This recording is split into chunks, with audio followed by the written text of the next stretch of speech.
নমস্কার। এখানে আমি আগে এসেছি, মানে একটু আগেই আমি নগরপালকে জানিয়েছিলাম আমার এখানে গতকাল একটা অনভিপ্রেত আনফরচুনেট ইনসিডেন্ট ঘটেছে।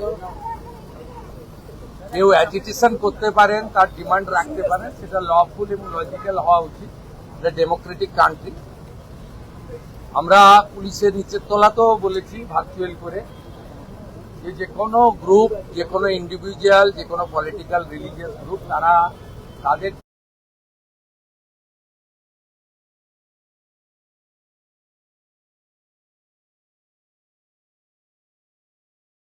যে কোনো বক্তব্য, দাবি বা অ্যাগ্রিড পার্সন, তারা ওসিআইসিদের সঙ্গে মিট করবেন এবং তাদের কাছে রিপ্রেজেন্টেশন দেবেন, জানতে চাইবেন, সেটা তাকে স্যাটিসফাইড করা এবং যথাযথ উত্তর দেওয়ার দায়িত্ব কনসার্নিং পুলিশ স্টেশনে। এটা নিয়ে আপত্তি নেই। তো হঠাৎ করে কিছু লোককে জড়ো করে ধর্মীয় স্লোগান দিয়ে পাথর ছোড়া, এটা শ্রীনগরেও বন্ধ হয়ে গেছে। আমার মনে হয় পশ্চিমবঙ্গে বা কলকাতাতে এটাও বন্ধ হওয়ার খুব দরকার রয়েছে। এখানে গতকাল যে আমার পুলিশ বন্ধুরা এবং সিআরপিএফ এর বন্ধুরা আহত হয়েছিলেন, তাদের নাম হচ্ছে Shri Chitradip Pandey, ACP 3 ACD, inspector Rajesh Kumar Singh, OC Beniapukur PS, ASI 18,159 এটা নম্বর, Shyamal Kumar Ghosh of DRO ACD, constable Shahzada Sheikh Beniapukur PS, constable Tarun Kumar Das DRO ACD, CB Anirban Majumdar. এর বাইরেও আমাদের দুজন সিআরপিএফ এর বন্ধুরা, তারাও ইনজোর হয়েছেন।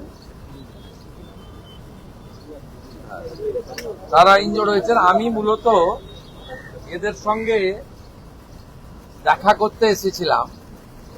ওদের শরীর স্বাস্থ্য কেমন আছে, ওদের ইনজুরি কেমন হয়েছে, আর আমাদের যে এন্টায়ার ফোর্স কালকে এত ভালো কাজ করেছেন, বড় ল অ্যান্ড অর্ডার ক্যাজুয়ালিটির হাত থেকে মানুষজনকে বাঁচিয়েছেন, তাদেরকেও আমি সাপোর্ট দিতে এসেছিলাম।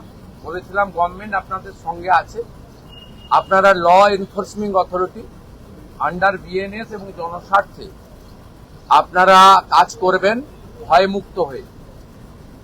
আপনাদের হোম মিনিস্টার তথা চিফ মিনিস্টার আপনাদের সাথে আছে, নগরপালের নেতৃত্বে এন্টায়ার ডিপার্টমেন্ট আপনাদের পাশে আছে। ওদের প্রাইমারি মেডিকেল ট্রিটমেন্ট হয়েছে, একজন দুজনের ইনজুরি ক্ষতও আছে, আমি দেখেছি নিজের চোখে। আমি শুধু আপিল করব, এই কাজগুলো করবেন না, এই কাজগুলো করবেন না, এই কাজগুলো থেকে বিরত থাকুন। যদি মনে করেন আগের সরকার আছে, আগের নিয়ম আছে, আগের মতো পুলিশকে, ফোর্সকে হাত পা বেঁধে রেখে দেওয়া হবে, তাহলে কিন্তু ভুল করবেন। তো ক্লিয়ার মেসেজ, জিরো টলারেন্স এই ধরনের ভ্যান্ডালিজম, হুলিগানিজম, রাউডিজম এবং anti national, anti social activities we are not allowed. আমি পুলিশ মন্ত্রী, হোম মিনিস্টার হিসেবে লাস্ট ওয়ার্ড বলে গেলাম, একটা পুলিশের গায়ে যদি হাত পড়ে, এই সরকার তার আইন প্রয়োগ করে যতদূর যেতে হয় হবে। শুধু অ্যারেস্ট নয়, কনভিকশন করানো পর্যন্ত ক্লোজ মনিটরিং করার দায়িত্ব আমাদের থাকে।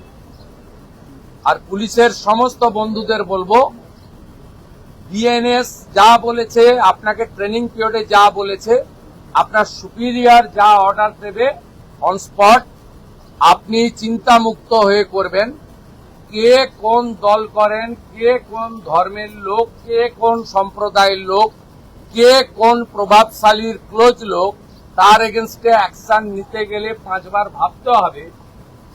আপনারা এই চিন্তা মুক্ত করুন। মাননীয় প্রধানমন্ত্রী বারে বারে বলেছেন, বেঙ্গলে ভয়ে আউট, ভরসা ইন। এন্টায়ার পুলিশ ডিপার্টমেন্ট, বিশেষ করে আমাদের কলকাতা পুলিশের যে তাদের যে পারফরমেন্স, তাদের যে উচ্চতা, এই উচ্চতাকে ফিরিয়ে আনার জন্য, দক্ষতাকে কাজে লাগানোর জন্য গভর্নমেন্ট তার সাথে আছে। এটাই আমার বক্তব্য। আমি খুব হ্যাপি এখানকার ইনভেস্টিগেটিং অফিসার এবং সুপিরিয়র পুলিশ অফিসাররা ইতিমধ্যে 40 জনকে গ্রেপ্তার করেছে এবং নগরপাল নিজে এটাকে, আমাদের সিপি নিজে এটাকে মনিটরিং করছেন। লফুল অ্যাকশন আন্ডার বিএনএস যেটা করার দরকার, এটা আইনগতভাবে তারা করবে। সেটা যে চিফ মিনিস্টার, হোম মিনিস্টার আমি বলবো না, আইনে যা লেখা আছে সেই অনুযায়ী ব্যবস্থা হবে। একটা কথাই আমি বলে গেলাম, জিরো টলারেন্স। আর পার সার্কাস সহ যেখানে যেখানে বিগত দিনে এই ধরনের ঘটনা ঘটিয়েছেন, আপনারাও কান খুলে শুনে রাখুন, এটা আপনাদের শেষ ঘটনা। এরপরে আর কোনো এই ধরনের অ্যাকশন আমরা করতে দেব না। যদি করেন, আমার থেকে খারাপ কোনো পুলিশ মন্ত্রী হবে।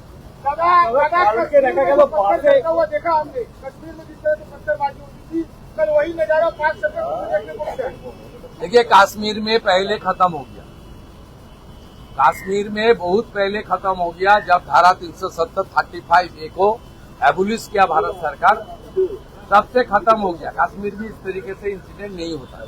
बंगाल में थोड़ा आदत इनको पड़ गया था कि हम लोग को कुछ नहीं करेगा, कुछ सरकार, पुलिस का अंदर भी डर का माहौल था, लेकिन डर का माहौल भाग गया। पुलिस कानूनी तरीके से करेगा।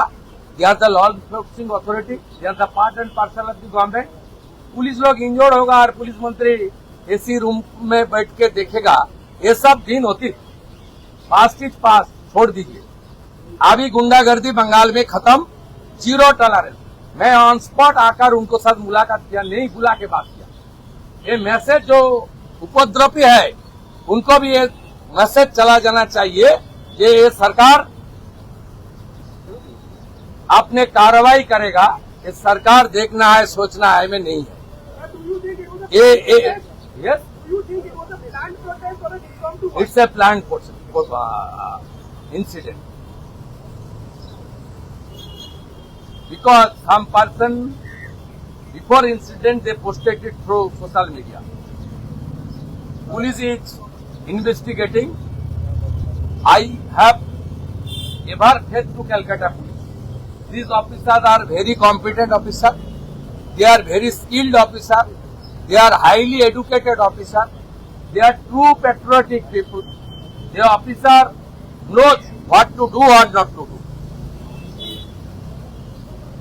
Earlier, police is non-functioning due to some political ill motive. Now they are free. They are working as per the law within the BNS. And the main principle of our constitution, for the people, of the people, by the people. जनता के लिए जो काम करना चाहिए वो करेगा। Superior police officer जो आदेश करेगा, ये डिसिप्लिन ऑर्गेनाइजेशन ये करेगा। और बाकी कलकत्ता पुलिस का स्ट्रेंथ और मॉडर्नाइजेशन, इंफ्रास्ट्रक्चर, लॉजिस्टिक सपोर्ट, ये सब हम लोग विद इन 6 मंथ, अब देख लेना, कलकत्ता पुलिस सबसे अच्छा पुलिस बन जाएगा। उनको सपोर्ट देना चाहिए। अभी हम लोग सेंट्रल होम मिनिस्ट्री से रिक्वेस्ट करूंगा, जो 40 कंपनी पैरामिलिट्री है, ऑल्टरनेट अरेंजमेंट तक उनको यहाँ रखना चाहिए। नहीं तो हमारी मैन पावर इतना शॉर्टेज हो जाएगा, ये उपद्रवी को मौका मिल जाएगा। ठीक है, हम सब लोग डिस्कशन कर लिया क्या करना चाहिए। जनता को आश्वस्त कर रहा हूँ, पूरा पुलिस को सरकार का कोऑपरेशन कीजिए। और कोई एग्रीवनेस है, कोई पुलिस के खिलाफ, कोई किसी का खिलाफ कोई शिकायत है, तुरंत आकर OCIC से मुलाकात कीजिए। OCIC का खिलाफ कुछ है तो DC का साथ मुलाकात कीजिए। DC का खिलाफ कुछ है तो लाल बाजार में जाकर कीजिए, नहीं तो मेल में भेज दीजिए। CP का खिलाफ कुछ है तो नवान्न में CO में भेज दीजिए। सब हम लोग देख लेगा, लेकिन हाथ में पत्थर उठाना, पत्थरबाजी करना और रिलीजियस नारा के साथ गुंडागर्दी करना, ये बंगाल में नहीं होगा, नहीं होगा, नहीं होगा।